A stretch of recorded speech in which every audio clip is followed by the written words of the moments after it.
Testing. So what's up, guys? Welcome to another speed build. I talk like I do these things all the time. This is like my second speed build ever, and it's not even technically a speed build, but I guess it kind of is. I'm redecorating this fugly penthouse that EA has blessed us with in City Living. I think this penthouse is hideous, and EA, what were you thinking honestly when you decorated this place?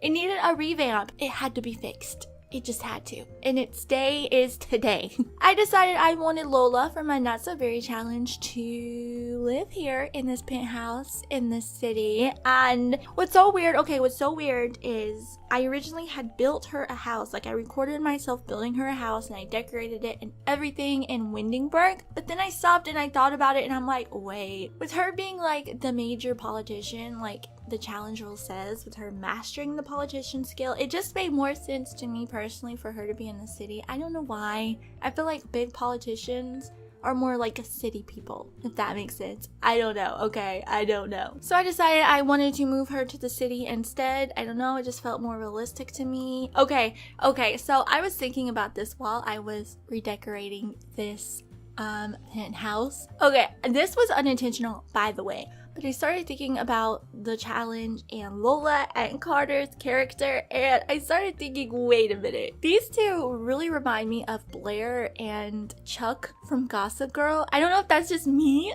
but they do.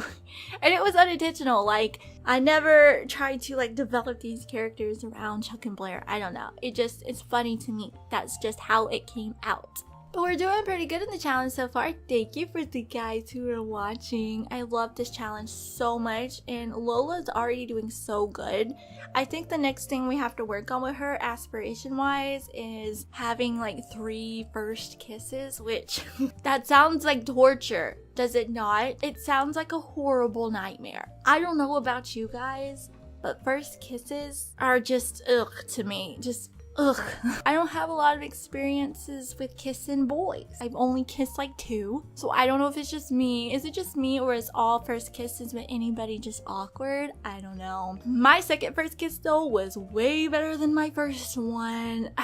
You guys actually want to hear the story of my first kiss? I know it has nothing to do with this build, but you know, I'm expected to sit here and talk for like 15 minutes. Gotta think of something to talk about. So my first kiss was horrible. It was traumatizing. Okay, so here's the story. As soon as I got out of school, I moved back to Alabama, and I lived in this house, and there was a guy who lived behind me, and me and him were like best friends at this time. I didn't really have a lot of friends there because I just moved back. This guy was bi. He liked boys and girls, and I know that seems irrelevant right now, but it has a point. Okay, just wait.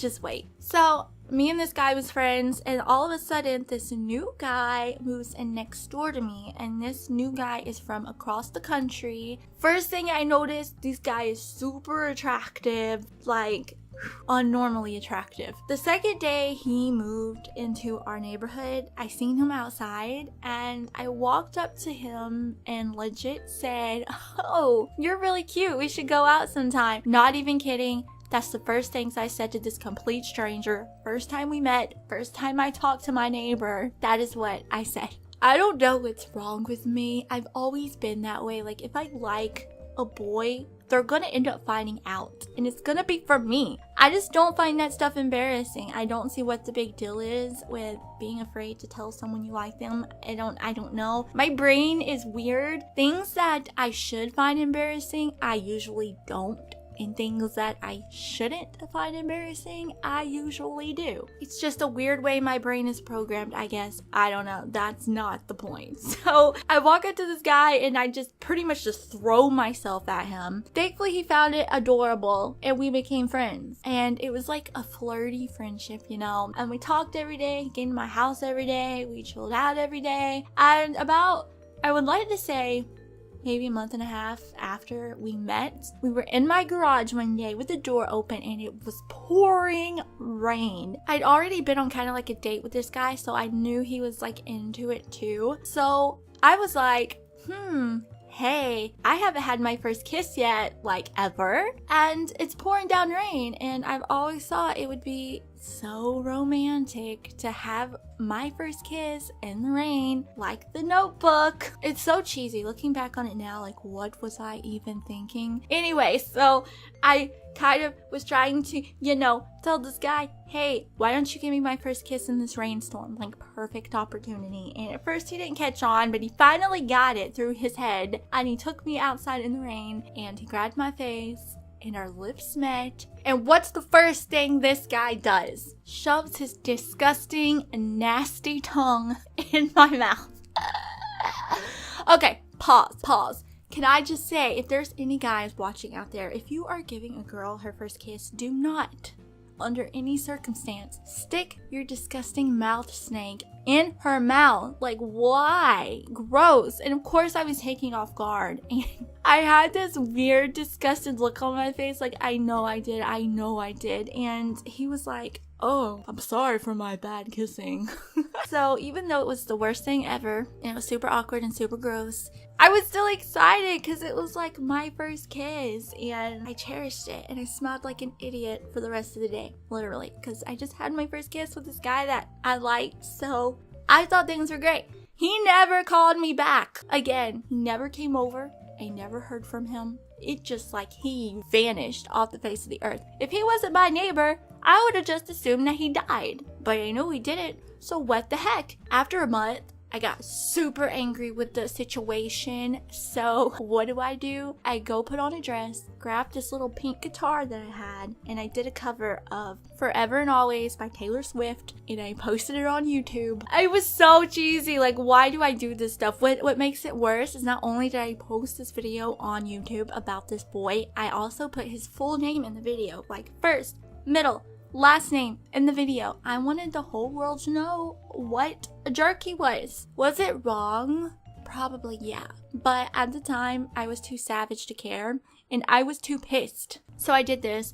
I did this to this boy. Also, he gave me like these skateboard wheels because skateboarding was kind of something that we did together. I wasn't really that good at it, but I was trying to impress him and he loved it. So he gave me these like really like cool skateboard wheels, and I went outside and I threw those wheels at his front door really hard. Even after a month of hating this guy and wanting his head on a stick, I still wanted his attention also because I still in my mind couldn't figure out what went wrong. So Halloween came around. I got the most, I don't want to say skimpiest, but I got this kind of sexy looking witch costume, and I was wearing these 5-inch heels to try to impress this guy. I walked like 10 miles trick-or-treating with my cousins because I knew he was trick-or-treating with his siblings. I walked like 10 miles in these 5-inch heels, tripping all over the place just for the chance of, running into him and him thinking, wow, I can't believe I let her go. Little did I know, I could have showed up at his doorstep that night, butt naked, and I still would not have made his heart skip a beat. Turns out a year later, I started talking to my friend who was that lived behind me again, and he goes on to tell me that he's been helping this guy out, that I wasn't the only girl this guy did this to. He did this to 4 other girls besides me. He kissed them, and then he dipped, and the reason for it was he wasn't trying to hurt us and he wasn't trying to be a player, but it turns out he thought that he was gay, but he wasn't sure, so he was trying out different types of girls. I know this sounds so wrong, but he was trying out different types of girls to see if he could connect with any of us, and obviously it didn't work because he was gay. Finally, he came to the conclusion after doing this to 5 people that, hey, I just don't like girls, and he was gay, and that was fine. I wish he would have just told me that. It would have saved me a lot of time hating this guy, but I can understand why he didn't want, to tell me or anybody, because he was still trying to figure stuff out on his own. It just made a whole lot of sense. So my first kiss was with a guy who didn't find me attractive at all whatsoever. The end. Oh god, see why I hate first kisses now. That actually traumatized me. I wouldn't let another guy kiss me after that until the guy that I'm with now, because of that one experience. So yeah, moral of the story, I don't have one. There you go. I looked him up on like social media a couple years ago, and he actually is in a serious relationship with a guy now, and they have an adopted child. So I'm very happy for him. I'm glad he found peace. I'm glad he figured his life out. I'm glad he's not stealing girls' first kisses anymore and then ditching them because oh my god. But you know, back to the build, because that's what really this video was supposed to be about. This lovely apartment build. This actually took me forever. Honestly, this actually took me forever, and I don't know why. All I'm doing is furnishing an apartment, rolling up some walls. I think it was because throughout the whole time that I was designing this penthouse for the game, I had people constantly coming in and out wanting to talk to me. And I don't know, I can't build or play games when there's somebody talking to me. Like, I don't know why, I just can't. Like, I have to have, if I'm playing a game or I'm doing a build, I want my full focus on what I'm doing, or it takes me forever like it did here. But I'm really pleased actually with how this build came out. I think this apartment turned out really cute. I really love it. In case you do want it, I know I used some CC on the build, so I don't know if you're into that. I know a lot of builders only do base game, and I get that. Like, usually I try to do like non-CC builds, but since this is for my sim that I'm playing with, I decided I wanted to use CC in this build. But I'm gonna put it up on the gallery anyway, so if you want my name, it's Real Pixel Crush. I think you have to check mark a box that says CC, probably, most likely, but it should be there if you want to use this penthouse. I mean, all you really needs to do probably is change the siding outside, because my siding is CC, and maybe some pictures on the wall. I don't really think I went crazy with the CC in this build, but yeah, it's still there if you want it. But yeah, I think I'm done talking now about this build. I'm super excited to play with Lola in this house, which will be next episode. Haven't filmed it yet, but I'm planning on doing it later. Really excited about that. Hopefully you guys watch it. And yeah, I'm excited to do more speedy builds on my channel. They're a lot of fun and I really like it. And thank you guys so much for watching. And you know what to do, like, comment, and subscribe. And okay, thanks, bye.